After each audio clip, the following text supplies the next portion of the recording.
శ్రీను, మాధవ్ ఎక్కడా? మాధవ ఎప్పుడో వెళ్ళిపోయాడుగా. వెళ్ళిపోయాడా? అవును, నేను చూశాను.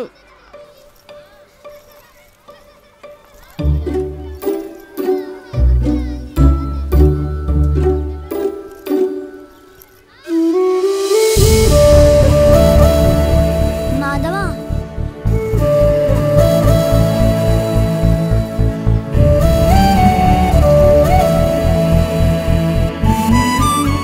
అదేంట్రా నన్ను విడిచిపెట్టి నువ్వు ఒక్కడే పోతున్నావు? నా గురించి నీకు తెలుసు కదా రాధా. ఇంటికి పోయి కస ఊడ్చుకోవాలి, బోరింగ్ కాడకు పోయి నీళ్లు తెచ్చుకోవాలి, వంట కూడా నేనే చేసుకోవాలి. అందుకే గబగబా పోతున్నా. అవును కదా.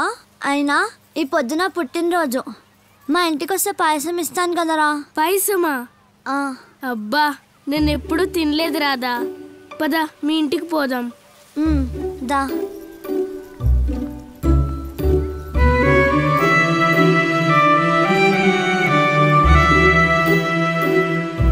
మాధవ, ఈ కుర్చీలో కూర్చో, నేను లోపలికి వెళ్ళి పాయసం తెస్తా. సరే రాధా.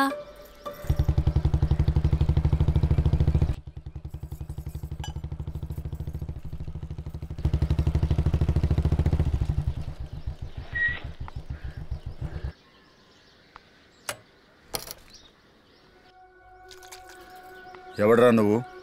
నమస్కారం అయ్యా, నా పేరు మాధవ, రాధా ఫ్రెండుని. అది సరే, మీ అమ్మ నాయనల పేరేంది?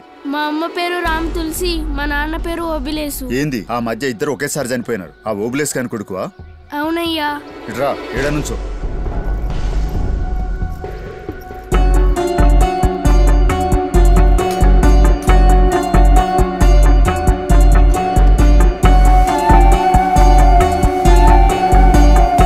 మాధవ, బయట నిలబడ్డావు, ఇట్లారా. ఏయ్, వాడిని నిలబడమంది నేనే.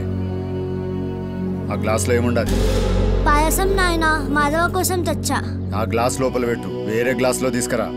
నాయనా, చెప్తాంది నీకే, సత్తు గ్లాసులో తీసుకురా.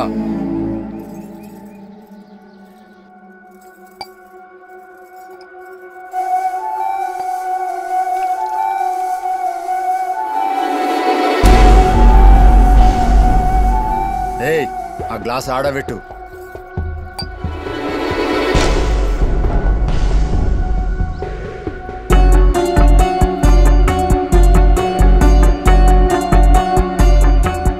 అబ్బా, చాలా తీగుంది రాధా. రాధా, నీ పుట్టినరోజుకు ఇదిగో నా గిఫ్ట్ తీసుకో. చాలా బాగుంది మాధవ. అయ్, నా పేరు కూడా ఉంది. రాధా, నేను ఇంటికి పోతా. ఇంటికాడ చాలా పనులు ఉన్నాయి. రేపు స్కూల్లో కలుద్దాం. రేయ్, ఆ గ్లాస్ నీదే, తీసుకపో. సరేనయ్యా.